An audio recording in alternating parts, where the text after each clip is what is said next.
Contanos un poquito cómo nació la idea. Obviamente sos un melómano y por ahí ese es como el germen, ¿no? Sí, totalmente. Nace de algo que al principio ni siquiera sabía que era mi asombro frente a la música que genera Jamaica. Uh-huh. En el título menciona el reggae como en particular, pero también el ska, el rocksteady, el dub, el dancehall, todos los subgéneros que fueron apareciendo desde los años 60 hasta hoy, hasta ayer, más o menos. La cantidad de música que genera Jamaica es increíble, digamos, considerando que es una isla pequeña con una historia independiente muy reciente, ¿no? Jamaica se independiza en 1962, junto con otras islas colonias británicas del Caribe. Y a pesar de eso y de ser una isla pobre y ha generado una cultura que incluye a la música, pero que es otras cosas, como cualquiera que haya visto una persona con dreadlocks en cualquier lugar del mundo sabe, o los colores verde, rojo y amarillo, y toda la liturgia, ¿no? del reggae y lo rasta, que se esparció por todo el mundo, incluyendo la Argentina, incluyendo Ushuaia. Total. Es muy impresionante esa especie de, viste, cuando uno ese imperialismo cultural de una isla pobre en el Caribe, sí, es algo que siempre me llamó mucho la atención, y la cantidad de música que se grabó y editó en Jamaica solo en la década del 60, ponele, cuando había 5 estudios, que decir estudios es un montón, eran unas habitaciones con un micrófono colgando en el medio, ¿entendés? Sí. Y que eso hecho de una manera tan espontánea, no con tanto pulso vital ahí, haya influido en no solo que hay bandas de ska o de reggae en Argentina, en Japón, en Islandia, que las hay, no estoy diciendo ejemplos porque sí, es exactamente así, sino que incluso si vos escuchás, no sé, música electrónica, que no es reggae, escuchás esos bajos, cómo están grabados, cómo está mezclada la música, no sé, el progressive house, ponele. Ahí hay influencia de Jamaica, claro, pero muy clara, de cómo se toca, de cómo se mezclan los temas, de cómo el protagonismo del bajo, ¿no? Que es muy importante. Entonces, digo, vos podés disfrutar del reggae sentado en una playa, tomando una cerveza, sin pensar todas estas cuestiones, y está perfecto, y cualquiera lo puede hacer. Ahora, de repente haces un clic y decís, sí, pero ¿y esto que estamos dando por sentado? ¿De dónde viene? Claro. ¿Qué pasó acá? ¿Cómo es este proceso cultural, ¿no? ¿Cómo es el caminito de esto para que en 1962 unos tipos ahí se juntaron en Kingston, ¿viste? En un barrio de una isla pobre, el lugar más pobre, el barrio más pobre, la calle más pobre? Se juntaron 6 tipos, grabaron una cosa que, por supuesto, tiene influencias de música norteamericana, de jazz, qué sé yo, pero lo que hicieron es otra cosa. Sí, o sea, no es jazz, no es ni jazz, no es soul, es otra cosa. Sí, total. Y cómo eso, ¿no? 60 años después, 70 años después, aparece por acá, por allá, en China, en Argentina. Sí. Es realmente impresionante, además de que es muy disfrutable, no es solo por intelectualizar el gusto. Es una de las pocas músicas de raíz, digamos, si se quiere, Daniel, que viene adherida a un lugar. Es lo que pasa, ¿no? Digo, sí. Todos los que han hecho reggae en la Argentina, nos fuimos, me acuerdo que los Pericos en un momento se fueron a grabar allá también, ¿no? Como una cosa que necesitaban beber de esa fuente. ¿Por qué pasa eso? ¿Por qué pasó eso? Y sigue pasando. ¿Y con qué te encontraste vos cuando conociste? Porque el Jamaica no existe, también tiene que ver con un conocimiento cabal del lugar que tuyo, ¿no? Sí. Fui 3 veces a Jamaica. Claro. Dos veces sin estar escribiendo el libro, y la tercera ya para escribir el libro. Y a pesar de haber estado 3 veces, y yo trabajé muchos años en turismo de viajes también, por lo cual sé que digamos, si lo decidís podés viajar a la Antártida, digo, dejemos de lado la limitación económica, ¿no? Que no es menor, sí. Pero bueno, finalmente si es tu proyecto de vida, qué sé yo, bueno, en algún momento podés ir a casi cualquier lado con un gran esfuerzo. Sí, claro. En fin, y un montón de variables que despejes se puede hacer. O sea, es posible.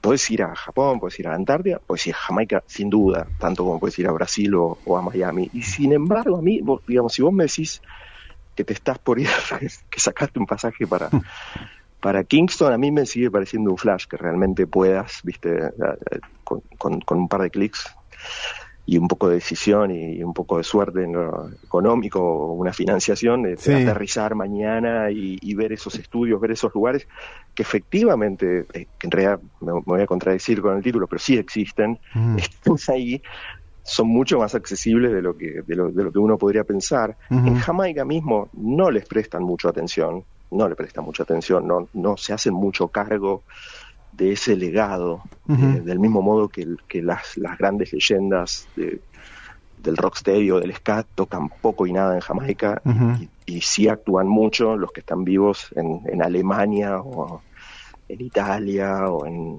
Barcelona, no sé, o en Argentina. Entonces, este Jamaica no existe tiene que ver con un lugar medio idílico, que puede ser de peregrinación, no obstante una muy pequeña porcentaje de gente que escucha reggae alguna vez va a Jamaica, es muy poco, hay poco turismo, ponele, argentino en Jamaica, poquísimo, ínfimo te diría, no sé, yo me animaría a decir que conozco a la mayoría de la gente, la mayoría de los argentinos que fueron a Jamaica, que son mínimamente públicos, los conozco. Claro. Todos tuvieron experiencias desde edificantes hasta bizarras, hasta peligrosas, hasta graciosas. Es un lugar muy intenso, donde te pasan cosas intensas, quizás como en muchos lugares, pero bueno, o sea, hay una personalidad tanto del país como de sus habitantes y en particular de los habitantes que tienen que ver con la música, con el arte, y ni hablar del reggae. Hay un perfil, eso lo cuenta un poco el libro, muy extravagante, ¿viste? Son muy personajes, pero muy personajes. Los que van quedando, ¿no? Varios de los entrevistados en el libro ya no están. Max Romeo, de hecho creo que es el que murió entre que el libro cerró y se imprimió, imagínate. Estamos hablando con Daniel Flores, músico, periodista, y en este caso también autor de este libro, Jamaica no existe, en busca del poder del reggae, un libro, otro buen libro de los amigos de Gourmet Musical. Daniel, ¿qué tal? Jaco te habla, ¿cómo estás? Hola, ¿cómo va? Muy bien, te escuchaba atentamente cuando hacías estas preguntas. ¿Cómo puede ser que una isla tan pobre, tan chiquita, tan alejada haya dado tanta música increíble? ¿Cuándo te pasó a vos esa pregunta? Porque vos venís del reggae también, con Satélite Kingston, ¿no? Sí. ¿Cuándo se originó esa pregunta? Sí, estoy tocando reggae, pero necesito saber más sobre los por qué, ¿no? Del reggae en esa isla. Yo creo que con los viajes en parte me pasó con los viajes, viste, al trabajar en turismo de viajes, me tocó realmente visitar muchos lugares muy remotos y bueno, nunca me sorprendió, no sé, a ir a una playa en Brasil y que suena reggae, pero he ido a fiestas reggae grandes, importantes en Indonesia, en Yakarta, de conocer, no sé, el dueño de un sello de reggae en Moscú, encontrarme tocando con una banda de ska en El Salvador, o subirme a un velero en el canal de Beagle y que el capitán me diga, che, pongo algo de música, y que ponga Skatalites, ska, no Bob Marley, Skatalites, pero eso fue exactamente así. Es una cosa, viste, con menos 5 grados, o sea, 5 grados bajo cero, y lo primero que sonaba era ska.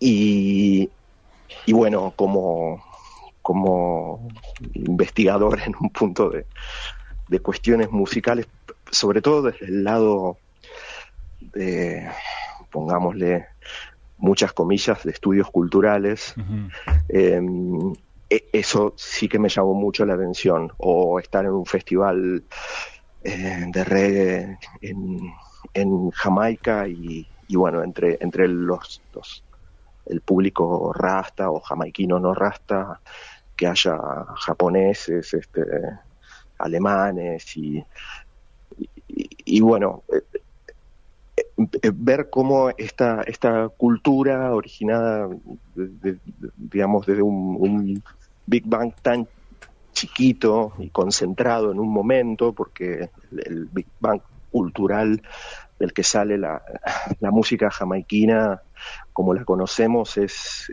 claramente la independencia y la euforia de ese momento en Jamaica y en Caribe en general, y la posterior decepción de que esa independencia no trajera una bonanza social, económica, claro, política. Siempre me llamó mucho la atención, incluso, digamos, y por lo mismo, encontrarme a mí mismo tocando, metiéndome a fondo en una música tan lejana como le pasará a un cantante de tango finlandés, qué sé yo.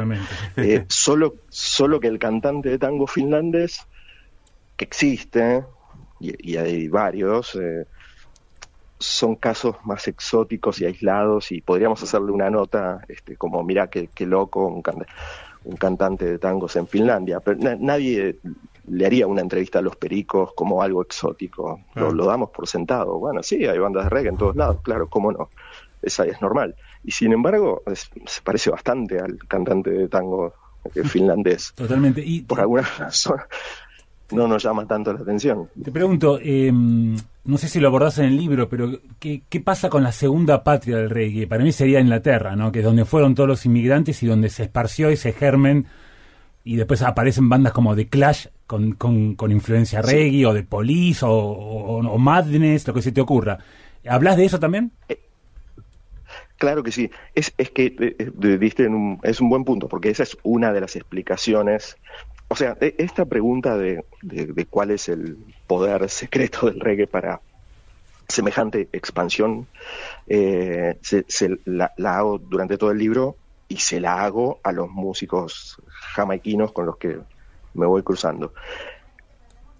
Ninguno de los cuales tiene una respuesta muy convincente, la verdad. No son tan autorreflexivos, saben tocarlo, sí, nacen con eso, no lo vibran, mucho, lo respiran, pero no lo teorizan, y es fan de eso. Es perfecto que así sea.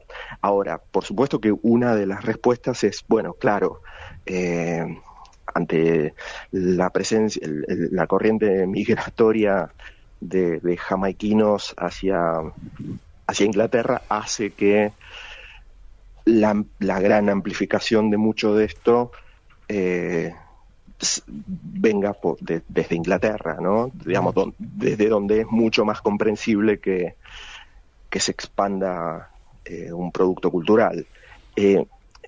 Sin embargo, eso existe, y es así, pero es solo parcial. Por supuesto que, por ejemplo, cuando el propio Marley se lanza, ya, ¿viste?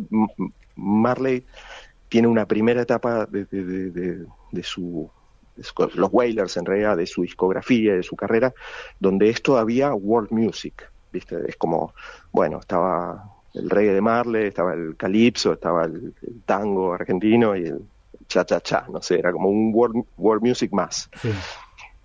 Lo agarra Island Records en un momento y lanza el disco Catch a Fire, que todos conocemos, y ahí lo marketea y lo pone en las bateas de rock. Pasa a ser un artista, claro, de rock en el sentido muy amplio del rock.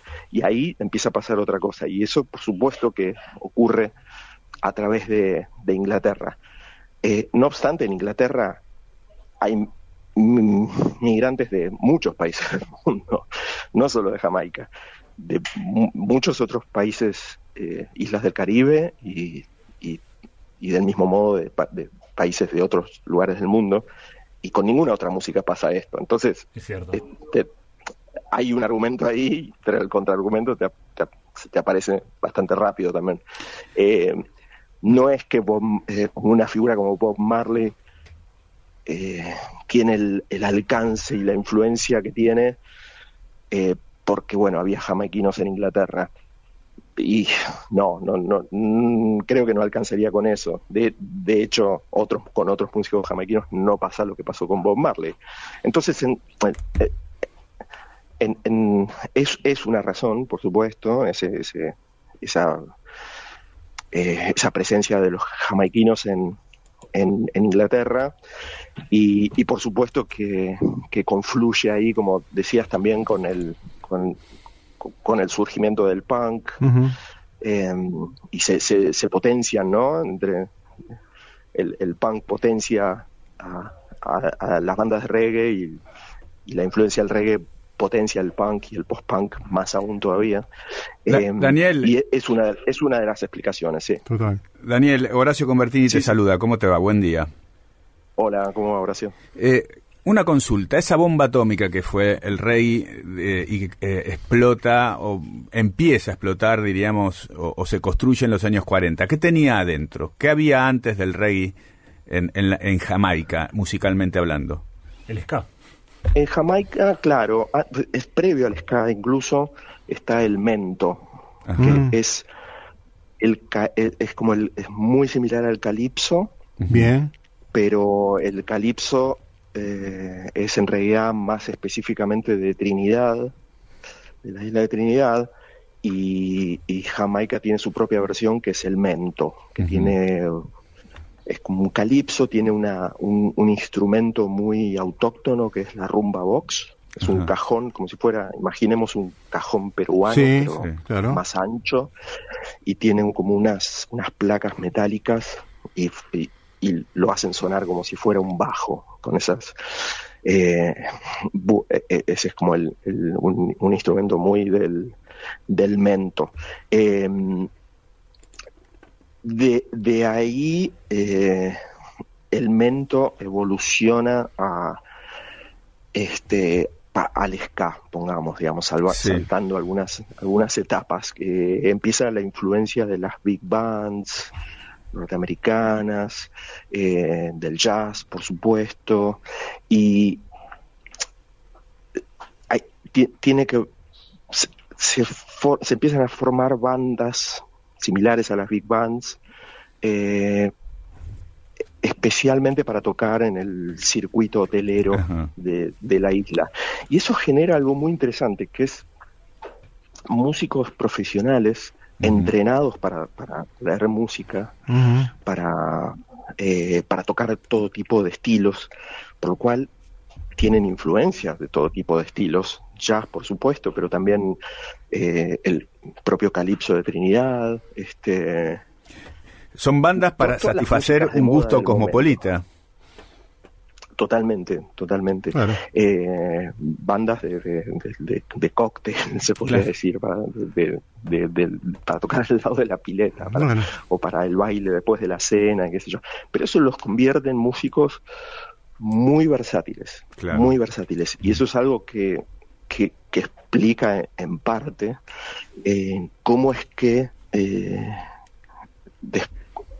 en los años 60 estos estudios que decíamos tan precarios, tan humildes, tuvieran una banda residente capaz de entrar a la mañana, grabar todo el día, literalmente todo el día, un montón de temas a los que después se le ponía voz o no, o quedaban instrumentales, o quedaban perdidos, o se editaban, pero muy, muy, muy prolíficos y muy eficientes en un punto. Había una cosa muy aceitada. Por supuesto tendrá que ver con el talento musical innato en la isla, porque solo con tener hoteles con bandas no alcanza tampoco, ¿no? Eso y mucho más. Mirá todo lo que sabe Daniel, y imagínate cómo está el libro de documentado y con laburo y con entrevistas. Jamaica no existe, en busca del poder del reggae. decimos no adelantemos más y vayan a comprar el libro. Obviamente. Que están, aparte tiene una gran distribución en Gourmet, así que está en todas las librerías. Está en todas las librerías. Daniel, te agradecemos mucho esta charla con nosotros, tu paciencia y tus ganas de contar. Y elegiste un tema para cerrar. Yo le dije a nuestra productora, Daniel, decirle a Daniel a ver si quiere cerrar con algo, que tenemos acá un enlace a Spotify, y elegiste The Harder They Come de Jimmy Cliff. ¿Por qué? Porque tiene dos historias eso, cortitas. Dale, dale. Pero que están buenas.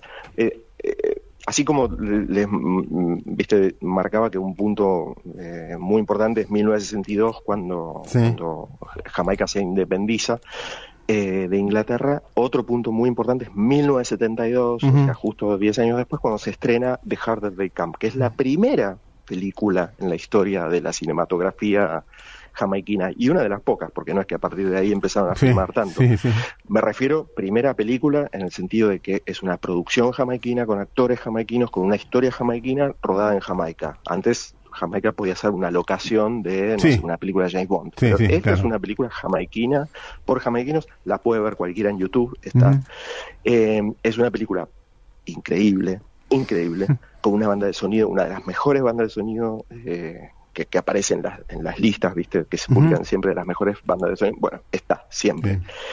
Y la protagoniza Jimmy Cliff. En parte es un poco la historia de Jimmy Cliff, la clásica historia del músico que viene de las barriadas pobres, llega a la gran ciudad y, en fin, es una historia de éxito y no tanto. Claro. Cuando la ven van a ver por qué.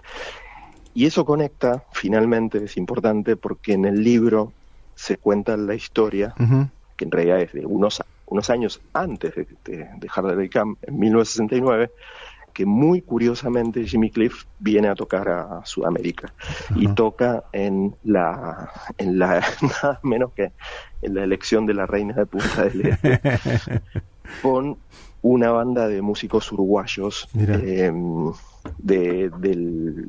departamento de Colonia, digamos, muy poco caribeño, que no tenían idea de quién era Jimmy Cliff, pero lo acompañaron muy eficientemente.